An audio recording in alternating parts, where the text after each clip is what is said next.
Black Beauty by Anna Sewell. Part 1, Chapter 4.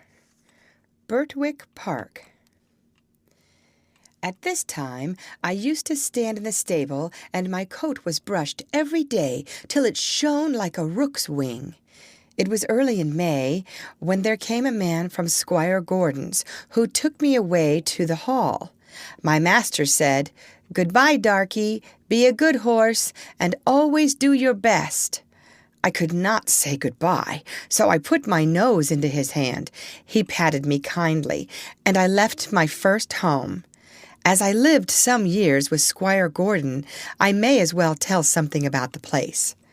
Squire Gordon's park skirted the village of Birtwick. It was entered by a large iron gate, at which stood the first lodge, and then you trotted along on a smooth road between clumps of large old trees, then another lodge and another gate, which brought you to the house and the gardens. Beyond this lay the home paddock, the old orchard, and the stables. There was accommodation for many horses and carriages, but I need only describe the stable into which I was taken. This was very roomy, with 4 good stalls. A large swinging window opened into the yard, which made it pleasant and airy.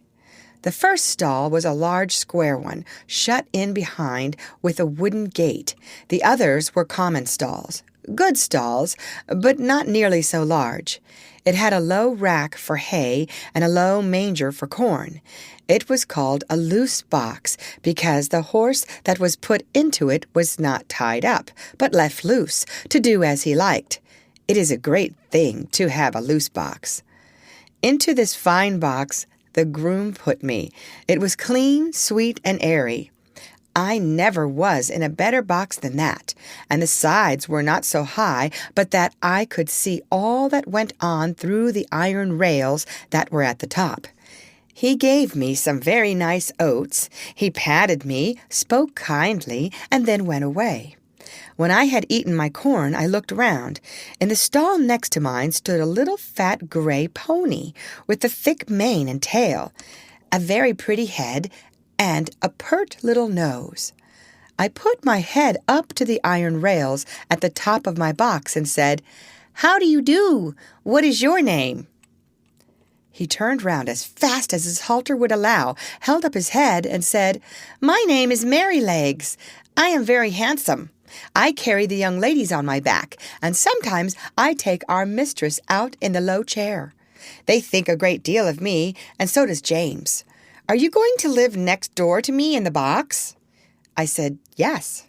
"Well then," he said, "I hope you are good-tempered. I do not like anyone next door who bites." Just then a horse's head looked over from the stall beyond. The ears were laid back, and the eye looked rather ill-tempered. This was a tall chestnut mare, with a long, handsome neck.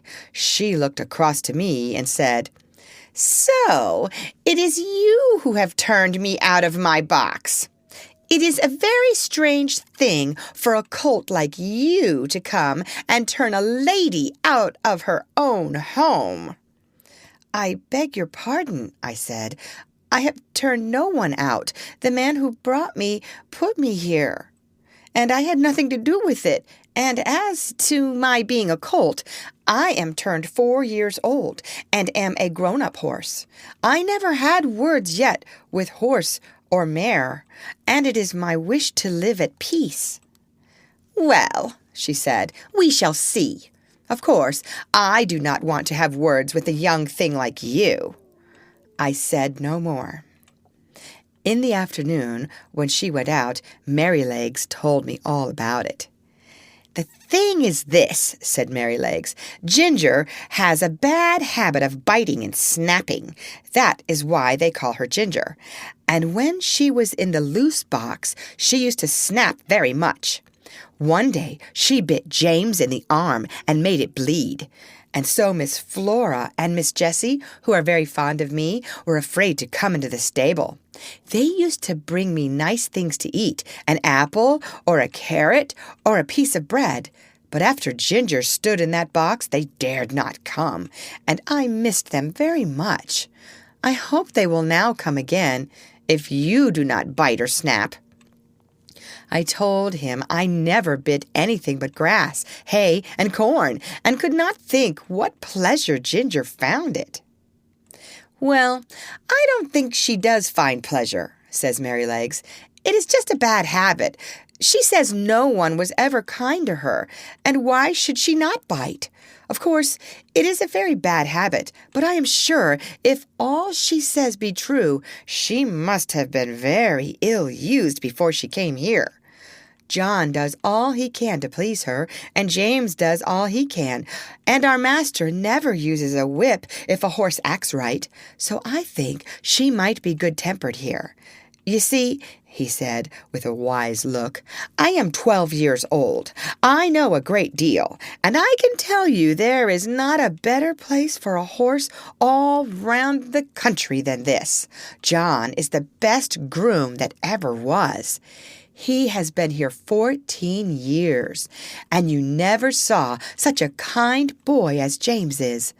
So that it is all Ginger's own fault that she did not stay in that box." End of chapter. Read by Lorraine Montgomery for Lit2Go on the web at fcit.usf.edu.